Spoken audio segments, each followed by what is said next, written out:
असम के जोरहाट एयरबेस पर भारतीय वायुसेना का AN-32 ट्रांसपोर्ट विमान लैंडिंग के दौरान दुर्घटनाग्रस्त हो गया, जिसमें 5 जवानों की मौत हो गई।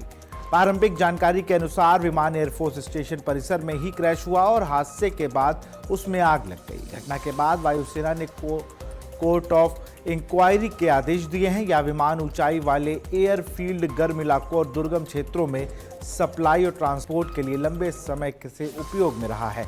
यह हादसा ऐसे समय हुआ जब कुछ महीनों पहले ही असम के कार्बी आंगलोंग में Su-30 MKI क्रैश में भी पायलटों की मौत हुई थी, जिससे सुरक्षा पर सवाल फिर उठने लगे हैं।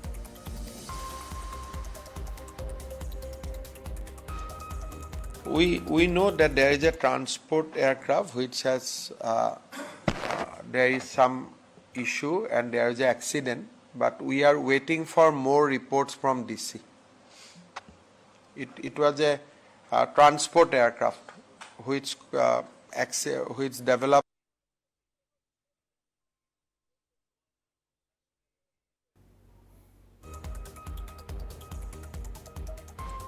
तो हादसे में IAF के 5 जवान शहीद हुए हैं।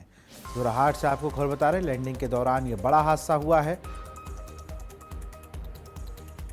आपको बता दें, ये वह विमान है जिस ऊंचाई वाले एयरफील्ड, गर्म इलाकों और दुर्गम क्षेत्रों में सप्लाई और ट्रांसपोर्ट के लिए लंबे समय से उपयोग में रहा है। यह हादसा ऐसे समय हुआ जब कुछ महीने पहले ही असम के कार्बी आंगलोंग में Su-30 MKI क्रैश में भी पायलटों की मौत हुई थी। आपको बता दें, घटना के बाद वायुसेना ने कोर्ट ऑफ इंक्वायरी के आदेश दे दिए। और इसी खबर पर अधिक जानकारी के साथ असम से हमारे ब्यूरो चीफ चिंटू मोनी सैकिया जुड़ चुके हैं। सर, जिस तरीके से IAF का विमान क्रैश हुआ है, 5 पायलट शहीद हुए हैं और अब कोर्ट ऑफ इंक्वायरी के भी आदेश दे दिए हैं वायुसेना ने, और क्या कुछ अपडेट है सर? जी देखिए, अभी बहुत बड़ा हादसा हुआ है। अभी भी जोरहाट जो एरिया में ये घटना हुआ है, उसी एरिया में बहुत सनसनी मचा हुआ है। लोग भरी धर्म से भर रहा है, लोग आया है क्योंकि क्यों कैसे हुआ ये घटना, के क्या हुआ था, और अभी तक बाहर नहीं आया है। तो वो बात बाहर आने के लिए थोड़ा टाइम लगेगा। लोग बोलते हैं वेदर के कारण हुआ है, लेकिन आप देखिए तो जोरहाट का वेदर अभी ठीक है, और जिस टाइम पे ये घटना हुआ था उसी टाइम पे भी वेदर ठीक ही था, कुछ भी वेदर खराब नहीं था।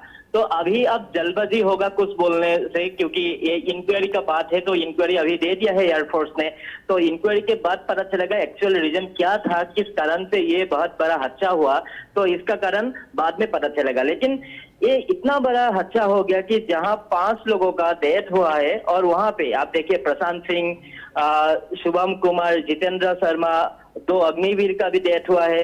तो ये बहुत बड़ा हादसा हुआ है। आप और एक बार देख लीजिए विशाल जी कि इनसे पहले आसाम का कार्बी आंगलोंग डिस्ट्रिक्ट में पहले एक सुखई का वो हादसा हुआ था, जहां 2 एयरफोर्स का डेथ हुआ था, 2 एयरफोर्स जवान का डेथ हुआ था, सुखई जो क्रैश हुआ था।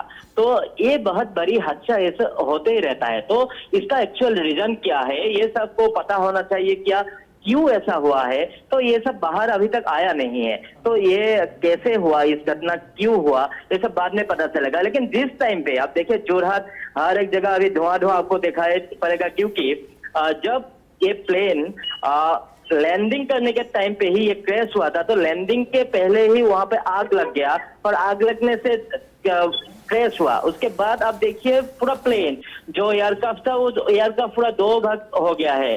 तो इतना बड़ा एक हादसा, ये हादसे के कारण तो बाहर आना ही चाहिए। और ये एयरफोर्स अभी इंक्वायरी कमेटी बैठाएगा, तो इंक्वायरी होने के बाद पता चलेगा एक्चुअल रीजन क्यों हुआ, क्या हुआ था।